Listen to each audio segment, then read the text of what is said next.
The real reason I'm here is that I have the opportunity to introduce our next speaker, Chris Tonasket. And I had the chance to meet Chris at our scholarship reception, or scholarship student reception here about a month ago. And she was just absolutely a joy to talk to. She is enormously proud of her family. She has done a great job of raising 3 children. And what makes it even more fantastic is that 2 of them, one has graduated from WSU, another is at WSU, and the third is considering WSU. That's fantastic. Great job. Well done. So she is now, though, it's her turn to come to school, and the best part of our conversation was this last piece that I found out, is that when she got her scholarship, one of her daughters was quite put out because she's the first member of the family to win a scholarship. So pretty amazing, huh? So, Chris Tonasket.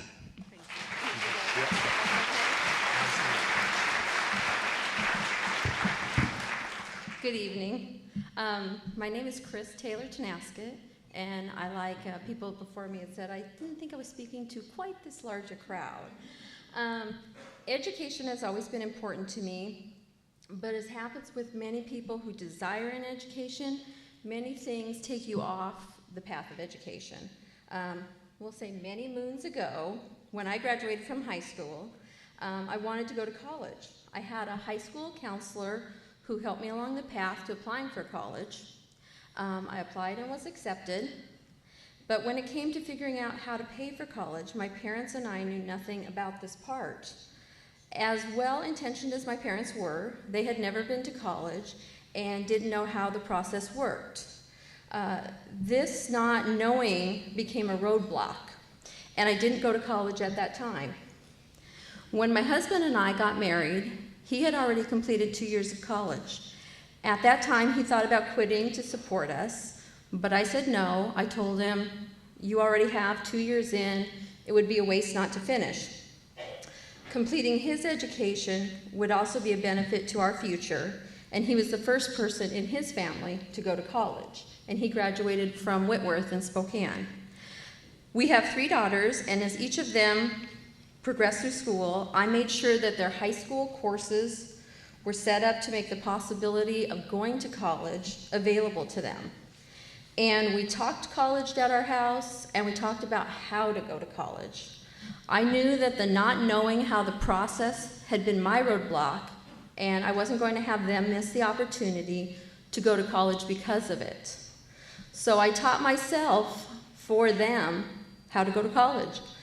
From learning what high school classes they needed to take, SAT dates, what different colleges required, application dates, priority application dates, the FAFSA, my favorite thing, what transfers from a community college to a 4-year college, what tuitions, books, room and board cost, and at the end, how to pay for it all.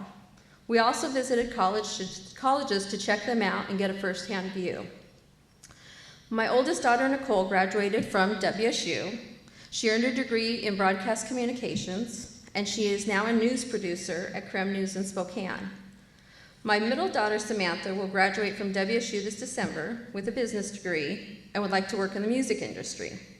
And my youngest daughter, Danielle, is currently attending Pierce College and studying psychology and plans to attend where else but WSU. So go Cougs. I also helped one of my cousin's daughters go to college. She was a good student in high school and wanted to go to college, but she came from a family that didn't know how to make it happen. So 3 years out of high school, working a minimum wage job with no prospects, I offered her to come live with my family for 2 years, and I said I would walk her through the process. It's kind of a standing joke anymore with people who know me. When their kids get ready to go to college, they call me and say, how do you do this? And I walk them through it. So for me, and my cousin's daughter, she went to Pierce College, and then she was accepted to Western Washington. I felt like I had done a good job making sure everybody else got to go to college. So in 2009, when my youngest daughter graduated from high school, I stopped to think what I wanted to do in the next part of my life. And the one thing that immediately came to mind was to finally go to college and further my education. And for me, the first question was where? I decided to come to Green River Community College because of the experience my daughter Samantha had here. We live in Puyallup, and when Samantha was deciding where to start out, she said that she wanted to go to Green River. And I said, why? It's far away. You know, you're gonna have to drive. We have a community college 5 minutes away from our house. That would be easy. But she said that she had heard good things about GRCC, so we came to check Green River out.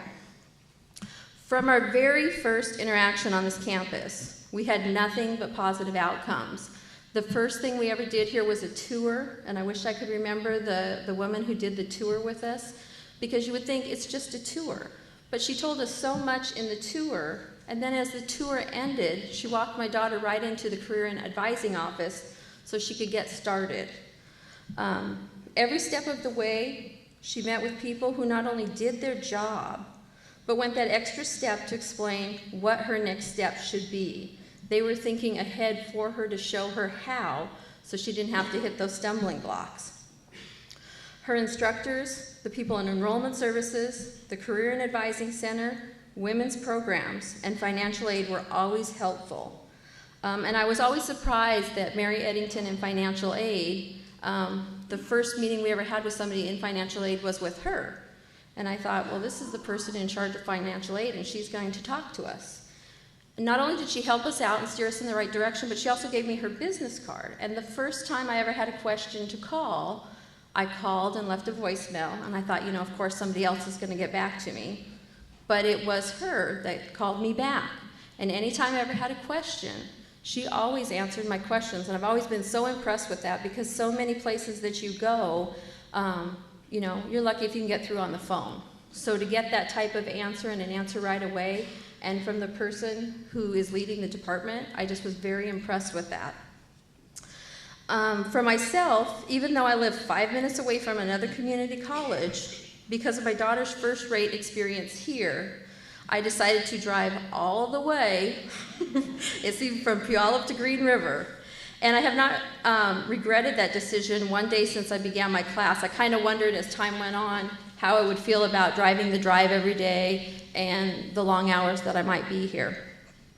But my instructors have been well prepared, helpful, sometimes entertaining. Enrollment services and financial aid are great at answering any question I might have. And Erin in the Career and Advising Center has helped me make my way through class choices so that I could create a path to graduation, so I could see that I was going to end up at the end at graduation. And my overall feeling every time I walk across this campus, whether it's a gorgeous day like it was today or if you're stomping through puddles, I just really, really like it here. My area of study is an Associate's of Business with a direct transfer degree. I'm interested in financial analysis and financial planning, and I've always been interested in business as far back as I can remember. I was always the kid trying to make a profit on the lemonade stand. While I was raising my daughters, I've worked in many different businesses to include banking, retail, hospitality. And on my own, I've started an online greeting card business, and I manage 2 rental homes. And I think of going to college as a puzzle. There are many parts that go to fit together to make the whole process work: the where, the how to start, which classes to take, when to take your classes, and last but not least, how to pay for it all. It is incredibly hard sometimes to figure out that last piece of the puzzle, the financial. And trying to figure out how to pay for it can be one of the biggest roadblocks for many of us. And that brings us to this evening and the scholarship program. First, I'm honored to receive a scholarship from the Green River Foundation, to know that the foundation took a look at my story and the work I've done here in my classes at Green River and chose to award me a scholarship. I am very appreciative. Second, I'm grateful. I've gone through life paying my own way for a very long time. I understand the value of money, and to be given a scholarship that makes that process of reaching my goals a little easier is great. Last year I started at Green River taking only 1 class at a time. I was trying to figure it out as I went. And also because that's all I could afford to do at the time. This year I planned on taking 2 classes per quarter, but wasn't sure how I was going to pay for everything. When I received the award letter, I literally danced, jumped, and screamed. And one thing he had just said before about my daughters are looking at me like, how'd you get a scholarship? There's a saying I've heard printed on many things that has to do with the scholarships. You have to apply. And I took my daughters down the path of getting them where they needed to be, but I said, as far as the scholarship end of it, that's on you.